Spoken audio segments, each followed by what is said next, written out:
Hi friends, ഇന്ന് ഞാൻ ബേക്കറിയിൽ നിന്നൊക്കെ വാങ്ങിക്കാൻ കിട്ടുന്ന വാൻചോ കേക്കിൻ്റെ അത്രേ ടേസ്റ്റിൽ സൂപ്പർ ടേസ്റ്റിലൊരു വാൻചോ കേക്ക് എങ്ങനെ പെർഫെക്റ്റ് ആയിട്ട് ഉണ്ടാക്കുക എന്നാണ് കാണിക്കാൻ പോകുന്നത്. അപ്പോൾ എല്ലാവരും വീഡിയോ മുഴുവനായിട്ടും കാണുക. എന്തെങ്കിലും സംശയം ഉണ്ടെങ്കിൽ താഴെ കമൻറ്റ് ബോക്സിൽ ചോദിച്ചാൽ മതി, ഞാൻ റിപ്ലൈ തരാം. അപ്പോൾ നേരെ നമുക്ക് വീഡിയോയിലേക്ക് പോവാം. ആദ്യമായിട്ട് നമുക്കിതിന് വേണ്ടിയുള്ള സ്പഞ്ച് കേക്ക് ഉണ്ടാക്കണം. ഞാനിവിടെ 5 മുട്ടയാണ് എടുത്തിട്ടുള്ളത്. ചെറിയ മുട്ടകളായത് കാരണം കൊണ്ടാണ് ഞാൻ 5 എടുത്തത്. വലിയ മുട്ടകളാണെങ്കിൽ 4 എടുത്താൽ മതി.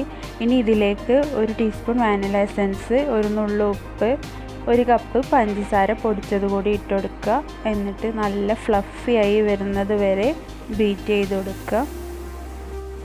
ഒരു 4-5 മിനിറ്റ് തുടർച്ചയായിട്ട് ബീറ്റ് ചെയ്ത് കൊടുത്താൽ മുട്ട നന്നായി പൊങ്ങി കിട്ടും.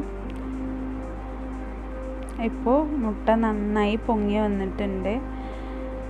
ഈ ഒരു സ്റ്റേജിലെത്തുമ്പോൾ ഇതിലേക്കൊരു 1/4 കപ്പ് സൺഫ്ലവർ ഓയിൽ കൂടി ഒഴിച്ചു കൊടുക്കുക.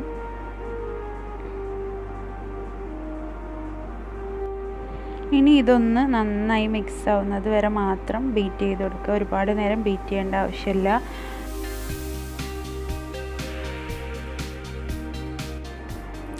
ഇനി ഇതിൻ്റെ പകുതി നമുക്ക് വേറൊരു പാത്രത്തിലേക്ക് മാറ്റാം. നമുക്ക് ചോക്ലേറ്റ് സ്പഞ്ചും വാനില സ്പഞ്ചും ഉണ്ടാക്കാൻ വേണ്ടിയാണ്. അപ്പോൾ ആദ്യം നമുക്ക് വാനില സ്പഞ്ച് കേക്ക് ഉണ്ടാക്കാം. അതിന് വേണ്ടിയുള്ള ഡ്രൈ ഇൻഗ്രീഡിയൻസ് അടിച്ചെടുക്കാം. 1/2 കപ്പ് മൈദ, 1 ടീസ്പൂൺ ബേക്കിംഗ് പൗഡറും കൂടി നന്നായിട്ടൊന്ന് അരിച്ചെടുക്കുക. ഇത് ഒരു വിസ്ക് വെച്ചിട്ട് നന്നായിട്ടൊന്ന് മിക്സ് ചെയ്ത് കൊടുക്കുക.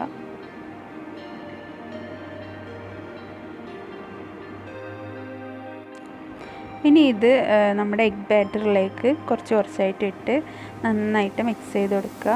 സ്പീഡിൽ മിക്സ് ചെയ്യരുത്, പതുക്കെ മിക്സ് ചെയ്ത് കൊടുക്കുക.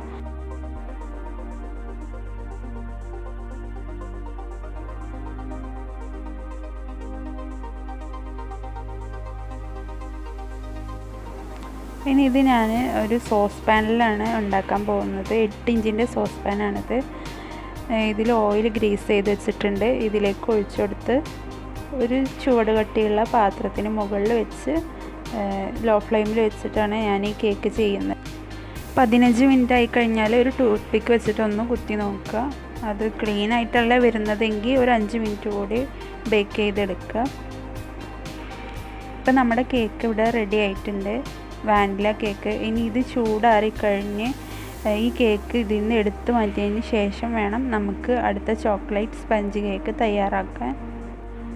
ഇനി ചോക്ലേറ്റ് സ്പഞ്ച് കേക്കിന് വേണ്ട ഡ്രൈ ഇൻഗ്രീഡിയൻസ് അരിച്ചെടുക്കാം. 1/2 കപ്പ് മൈദയിൽ നിന്ന് 1.5 ടേബിൾ സ്പൂൺ മൈദ ഞാൻ മാറ്റി വെക്കുന്നുണ്ട്. പകരം 1.5 ടേബിൾ സ്പൂൺ കൊക്കോ പൗഡർ ഇട്ട് കൊടുക്കണം. എൻ്റെ ഡാർക്ക് കൊക്കോ പൗഡർ ആയതുകൊണ്ടാണ് 1.5 ടേബിൾ സ്പൂൺ. നിങ്ങളെ കയ്യിൽ ലൈറ്റ് ആണെങ്കിൽ 2 ടേബിൾ സ്പൂൺ തന്നെ ഇട്ട് കൊടുക്കുക. ഇനി 1 ടീസ്പൂൺ ബേക്കിംഗ് പൗഡർ കൂടി ഇട്ടിട്ട് നന്നായിട്ട് അരിച്ചെടുക്കുക. ഞാൻ ഈ കേക്കിൽ നിന്നല്ല, ഞാൻ ഒരു കേക്കിലും ബേക്കിംഗ് സോഡ ഉപയോഗിക്കാറില്ല. ബേക്കിംഗ് പൗഡർ കൊണ്ട് ഉണ്ടാക്കുന്ന കേക്കാണ് എനിക്ക് കറക്റ്റ് ആ കേക്കിൻ്റെ സ്ട്രക്ചർ കിട്ടുന്നുള്ളൂ. അല്ലെങ്കിൽ വലിയ വലിയ ബബിൾസൊക്കെ വരുന്നുണ്ട്, അതുകൊണ്ട് ഞാനത് ഉപയോഗിക്കാറില്ല. ഇനി ഈ ഡ്രൈ ഇൻഗ്രീഡിയൻസ് ഒന്ന് മിക്സ് ആക്കിയ ശേഷം നമുക്ക് മുട്ട ബാറ്ററിലേക്ക് ഇത് ഒഴിച്ചു കൊടുത്തിട്ട് പതുക്കെ മിക്സ് ചെയ്ത് കൊടുക്കാം, നമ്മൾ വാനില കേക്ക് ചെയ്ത പോലെ തന്നെ.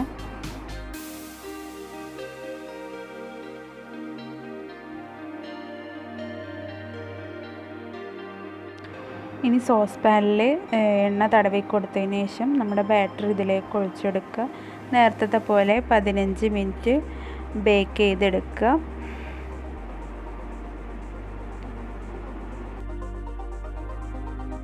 ഇപ്പോൾ നമ്മുടെ 2 കേക്ക് ഇവിടെ റെഡി ആയിട്ടുണ്ട്. ഇനി അടുത്തതായിട്ട് നമുക്ക് ചോക്ലേറ്റ് ഗനാഷ് തയ്യാറാക്കണം. ആദ്യം ഞാൻ ഡാർക്ക് ചോക്ലേറ്റ് ഗനാഷാണ് തയ്യാറാക്കുന്നത്. അതിനായിട്ട് 1/4 കപ്പ് ഡാർക്ക് ചോക്ലേറ്റ് എടുത്തിട്ടുണ്ട്. ഇതിലേക്ക് ഒരു 2-3 ടേബിൾ സ്പൂൺ വിപ്പിംഗ് ക്രീം കൂടി ഒഴിച്ചു കൊടുക്കുക. എന്നിട്ട് ചോക്ലേറ്റ് നന്നായിട്ട് മെൽറ്റായി വരുന്നത് വരെ ഇളക്കി കൊടുത്തുകൊണ്ടിരിക്കുക. ഇപ്പോൾ ഡാർക്ക് ചോക്ലേറ്റ് ഗനാഷ് തയ്യാറായിട്ടുണ്ട്. ചോക്ലേറ്റൊക്കെ നന്നായിട്ട് മെൽറ്റായിട്ടുണ്ട്. ഇനി അടുത്തതായിട്ട് വൈറ്റ് ചോക്ലേറ്റ് ഗനാഷ് തയ്യാറാക്കാം. അതിനായിട്ട് 1 കപ്പ് വൈറ്റ് ചോക്ലേറ്റും 1/4 കപ്പ് മുതൽ 6 ടേബിൾ സ്പൂൺ, 1/4 കപ്പ് എന്ന് പറഞ്ഞാൽ 4 ടേബിൾ സ്പൂണാണ്. അപ്പോൾ 1/4 കപ്പ് മുതൽ 6 ടേബിൾ സ്പൂൺ വരെ വിപ്പിംഗ് ക്രീം ചേർത്ത് കൊടുക്കാം. ഒരുപാട് ലൂസാവണ്ട, നല്ല തിക്കായിട്ടുള്ള ചോക്ലേറ്റ് ഗനാഷ് കേക്കിന് മുകളിൽ ഒഴിച്ചാൽ നമ്മുടെ കേക്ക് നല്ല ടേസ്റ്റ് ഉണ്ടാവുള്ളൂ.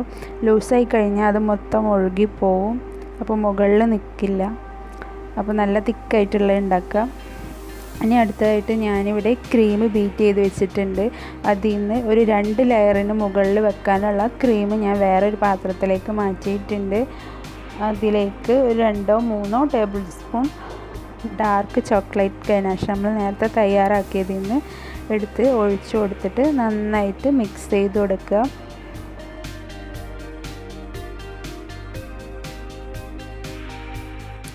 ഇപ്പോൾ കേക്കിലേക്കുള്ള ക്രീം തയ്യാറായിട്ടുണ്ട്. ഇനി നമുക്ക് 2 കേക്കും 2 ലെയറായിട്ട് കട്ട് ചെയ്ത് വെക്കാം. ഇങ്ങനെ തിരിച്ച് കട്ട് ചെയ്യുകയാണെങ്കിൽ നമുക്ക് കറക്റ്റായിട്ട് കട്ട് ചെയ്യാം കേട്ടോ.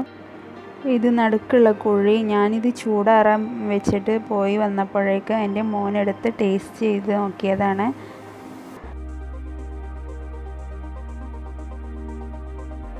അപ്പോൾ നമുക്ക് കേക്ക് അസംബിൾ ചെയ്യാൻ തുടങ്ങാം. കേക്ക് ബോർഡിൽ കുറച്ച് ക്രീം ആക്കി കൊടുക്കുക. എന്നിട്ട് ഫസ്റ്റ് ലെയറായിട്ട് ചോക്ലേറ്റ് കേക്ക് വെച്ച് കൊടുക്കുക. ഷുഗർ സിറപ്പ് ഒഴിച്ചു കൊടുക്കുക. ആദ്യം ചോക്ലേറ്റ് കേക്ക് തന്നെ വെക്കാൻ ശ്രദ്ധിക്കുക, കാരണം ലാസ്റ്റ് നമ്മൾ വൈറ്റ് ക്രീം വെച്ചാണ് കേക്ക് മൊത്തം കവർ ചെയ്യുന്നത്. അപ്പോൾ ലാസ്റ്റ് വൈറ്റ് ലെയർ വരണം. ഇനി നമ്മൾ ചോക്ലേറ്റ് ഗനാഷ് ഒഴിച്ച ക്രീമാണ് ചോക്ലേറ്റ് കേക്കിന് മുകളിൽ തേച്ച് കൊടുക്കേണ്ടത്. അത്യാവശ്യം നല്ല തിക്കായിട്ട് തേച്ച് കൊടുക്കുക, എങ്കിലേ കേക്ക് കട്ട് ചെയ്യുമ്പോൾ കാണാൻ ഭംഗി ഉണ്ടാവുള്ളൂ.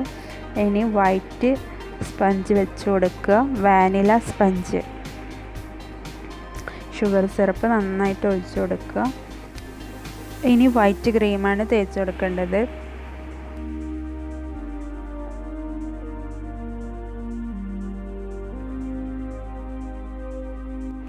ഇനി അടുത്തതായിട്ട് ചോക്ലേറ്റ് കേക്കിൻ്റെ ലെയർ വെച്ച് കൊടുക്കുക. ഇങ്ങനെ ഈ കേക്ക് മുഴുവനായിട്ട് ചെയ്തെടുക്കണം. ചോക്ലേറ്റ് കേക്കിന് മുകളിലായിട്ട് ചോക്ലേറ്റ് ക്രീമും വാനില കേക്കിന് മുകളിലായിട്ട് വൈറ്റ് ക്രീമും തേച്ച് കൊടുക്കുക. അവസാനം വൈറ്റ് ക്രീം വെച്ച് കേക്കിനെ മൊത്തത്തിൽ കവർ ചെയ്തെടുക്കുക.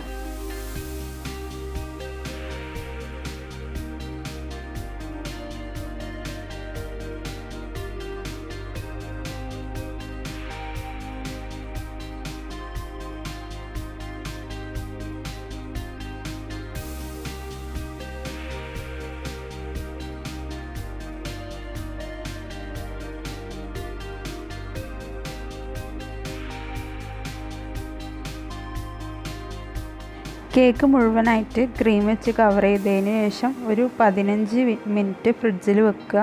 എന്നിട്ട് നമ്മൾ നേരത്തെ തയ്യാറാക്കി വെച്ച വൈറ്റ് ചോക്ലേറ്റ് ഗനാഷ് കേക്കിന് മുകളിലായിട്ട് ഒഴിച്ചു കൊടുക്കുക.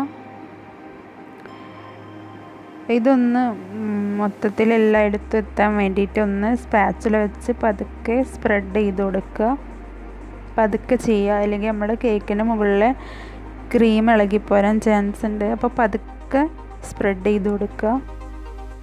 ഇനി ഡാർക്ക് ചോക്ലേറ്റ് ഗനാഷ് വെച്ചിട്ട് നമുക്ക് ഇഷ്ടമുള്ളതുപോലെ ഡെക്കറേറ്റ് ചെയ്യാം. ഞാൻ ഡെക്കറേറ്റ് ചെയ്ത് കുറച്ച് കൊളായിപ്പോയി, എന്നാലും കുഴപ്പമില്ല, കഴിക്കാൻ അടിപൊളിയായിരുന്നു. ഇതിപ്പോൾ വീട്ടിൽ കഴിക്കാൻ ഉണ്ടാക്കിയതായതുകൊണ്ട് കുഴപ്പമില്ല.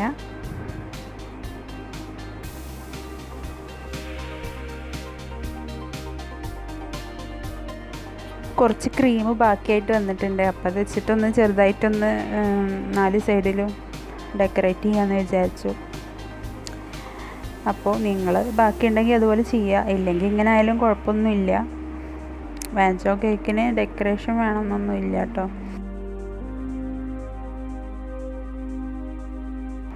ഇനി ഇതൊന്ന് കട്ട് ചെയ്ത് കാണിച്ചു തരാം. അപ്പോൾ എൻ്റെ ഈ വാൻചോ കേക്കിൻ്റെ ഈ ഒരു റെസിപ്പി എല്ലാവർക്കും ഇഷ്ടമായിട്ടുണ്ടാവുമെന്ന് വിചാരിക്കുന്നു. എല്ലാവരും ഒന്ന് ട്രൈ ചെയ്ത് നോക്കുക. ട്രൈ ചെയ്ത് നോക്കിയാലേ ഇതിൻ്റെ ടേസ്റ്റ് അറിയുള്ളൂ. നല്ല ടേസ്റ്റുള്ളൊരു കേക്കാണ്. ഇതുപോലെ ചെയ്യുക.